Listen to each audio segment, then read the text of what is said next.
పాపం అస్సలు అనుకోకుండొచ్చురబ్బా. పోలీసులు అంటే ఫుల్ పవర్.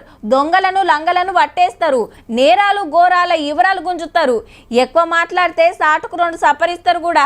ఇట్లా ఎందరినో అరెస్టులు చేసి ఎన్నో కేసులలో శిక్షలేపించి ఎన్నో అవార్డులు సన్మానాలు తీసుకున్న కొందరు పోలీసులు ఇప్పుడు ఏరే పోలీసుల ముంగట కూర్చొని అడిగిన ప్రశ్నలకు ఆన్సర్లు చెప్పాల్సి రాబట్టే, అవసరమైతే అరెస్టులు కూడా కాబట్టే. ఎవరు చేయమన్నారో గాని ఫోన్ ట్యాపింగ్ కేసులా ఫస్ట్ పోలీసుల పనే అవుతుందబ్బా. ఇలా ఇంకో ఇద్దరిని ఇంటర్వ్యూ చేసిండ్రు బంజారా హిల్స్ స్టేషన్ కి పిలుచుకొని. ఒకరు టాస్క్ ఫోర్స్ పాత డీసీపీ రాధాకిషన్ రావు, ఇంకోలు సిఐ గట్టుమల్లు. ట్యాపింగ్ చేయమని మీకు ఎవరు చెప్పిండ్రు, ఎవరెవరు మాట్లాడుకుంటుంటే ఇన్నరు, అవన్నీ ఎవరికి చెప్పిండ్రు అని గంటల కమానం అడిగిండ్రు. కేసులా మనోళ్ళు కూడా ముఖ్యమైనోళ్ళు అనిపించగానే అరెస్ట్ చేసిండ్రు.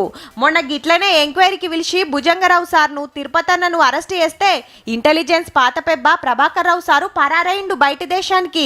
వరంగల్లా ఓ ఇద్దరు సిఐలను ముందే దొరకబట్టిండ్రు. ఇక ఫస్ట్ అరెస్ట్ అయిన ప్రణీత్ రావు గారు చెప్పిన సీక్రెట్లను బట్టే ఒకలెనక ఒకలను అరెస్ట్ చేస్తురన్నట్టు.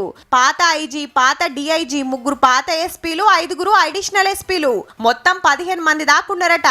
ఎనుకో ముందో అందరిని పట్టుకొచ్చుడు ఖాయమనే ప్రచారం నడుస్తుంది. ఒకవైపు పోలీసులేమో ప్రభుత్వం చెప్పితే చేశామని, కేటీఆర్ గారేమో వారు మాట్లాడుతూ జరిగితే జరిగి ఉండొచ్చు, ఒకరిద్దరి లంగాలే లుచ్చాలే జరిగిండొచ్చు అని వారు మాట్లాడుతారు.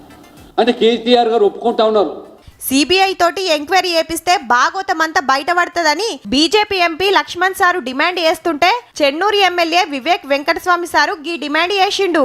ఎట్లా ఈ ఎక్విప్మెంట్ ఇల్లీగల్ గా ఈ దేశానికి ఎట్లా వచ్చింది? కేంద్ర ప్రభుత్వము ఈ ఫోన్ ట్యాపింగ్ కింద కేసీఆర్ పైన కేసు పెట్టాలని చెప్పి గివ్వుల్లా ఫోన్ ట్యాపింగ్ కేసులా ఇయాల్టి కొత్త ముచ్చట్లు.